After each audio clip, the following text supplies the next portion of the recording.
All right. Get ready for a spicy one today, folks. We're diving into an article that's got some seriously thought-provoking questions about something, well, a system we don't usually question. Capitalism. If your ears perked up at that, you're in for a ride. And what makes this deep dive especially interesting is that the critique, well, it's not coming from the usual voices, It's not like some fiery speech against the evils of capitalism. This article, Capitalism and Traditionalism, it's coming from someone who's really, really into preserving Western culture. So we're talking about someone who wants to defend tradition, and they're the ones questioning capitalism. Now, that's not something you see every day. What's the main argument they're making? Basically, they're saying that capitalism, which a lot of people see as this big defender of conservative values, might actually be, well, its downfall. They think that because everyone's so focused on economic freedom, they're not paying attention to how capitalism changes culture, and often in ways that go totally against those traditional values. So it's like this hidden force, right? Quietly changing the game while we're too busy playing to notice the rules are different. Exactly. And they use some really interesting examples. Like one that really stood out to me was this whole planned obsolescence thing. Have you ever heard about those light bulb conspiracy theories? Oh, you mean the idea that companies made light bulbs burn out faster so people would have to buy more? Yep, that's the one. The author uses that as a perfect example of how, even though it seems like the market is driven by what consumers want, it can actually be manipulated to change our behaviors and values. Back in the early 1900s, light bulbs were built to last, like, forever. Yeah. You hear those stories about light bulbs from 100 years ago that are still working. Exactly.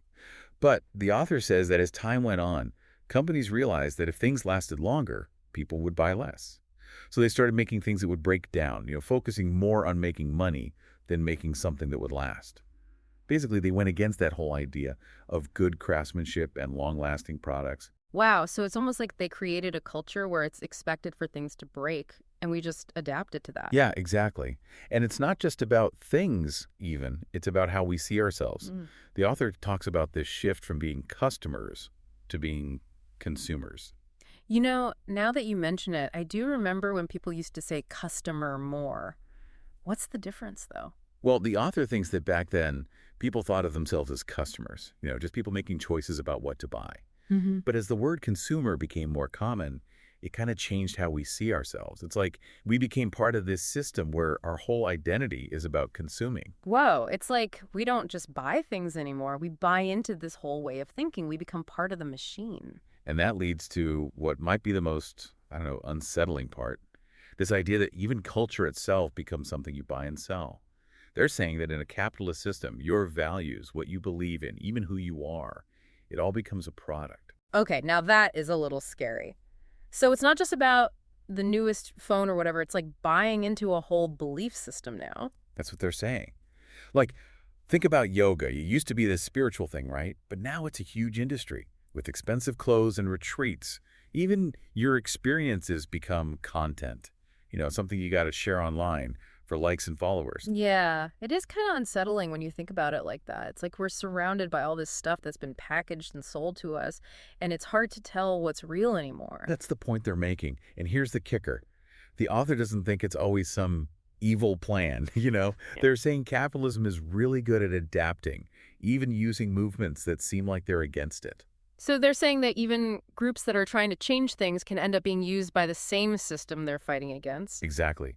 And they use some big examples to back it up, like the women's rights movement and the civil rights movement. Okay, now this is where it gets interesting and maybe a little controversial.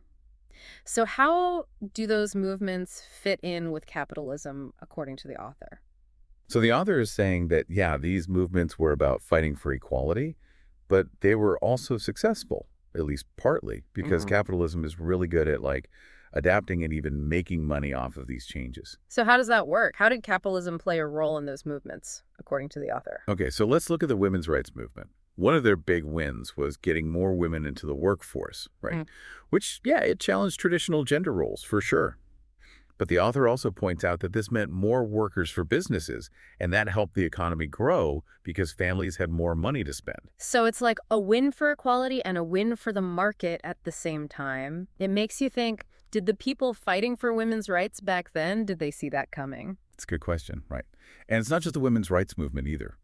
The author says that the civil rights movement, which was obviously about basic human rights, also led to, the end of segregation. And that if you look at it from a purely economic standpoint, it meant new markets for businesses because now they could sell to communities they couldn't before. That's wild when you think about it. Movements that were trying to change the system actually ended up helping the system in a way. Exactly. And the author takes this idea even further, all the way to LGBT culture today. This is where it gets really interesting, especially because some people might not have thought about it this way before. So what's their take on how capitalism and LGBT culture are connected? They're saying that even though LGBT culture is about, individuality and challenging norms, the way it exists today, with so much focus on consumerism, actually thrives within capitalism. Like, think of the whole pink dollar thing that's all about the buying power of the LGBT community. So they're saying capitalism is basically saying, okay, we can include you, not necessarily because it's the right thing to do, but because we can make money off of it. Yeah, that's the argument.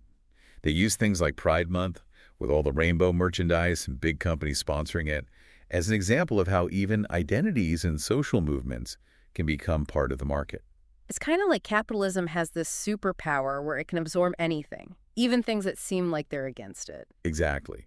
And this is where it gets really real, especially for people who consider themselves conservative.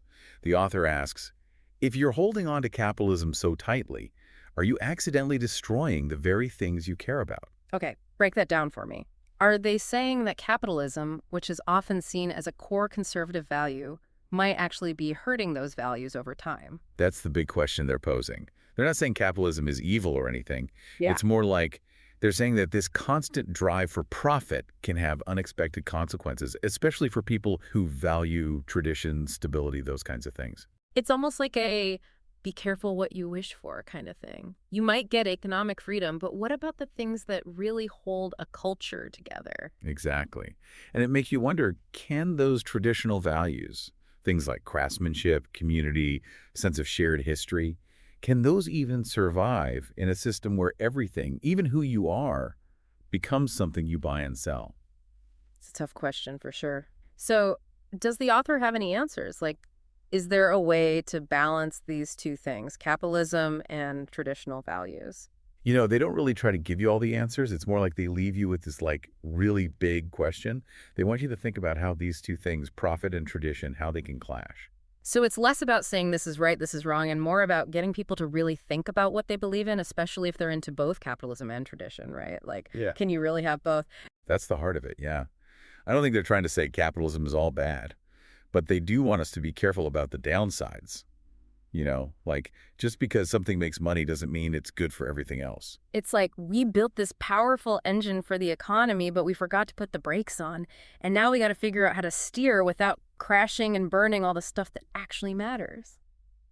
That's a perfect way to put it. And I think what makes this deep dive so interesting is that it's not about simple solutions, right? It's not about picking a side, capitalism or tradition. It's about seeing how complicated it all is and asking the hard questions. It's like they say, if you're not questioning things, you're not really living. And this deep dive definitely gave us a lot to think about. Like, if everything has a price tag, how do we hold on to the things that are actually priceless? And that's what they want us to discuss. Not about who's right or wrong, but just being aware of what we're doing.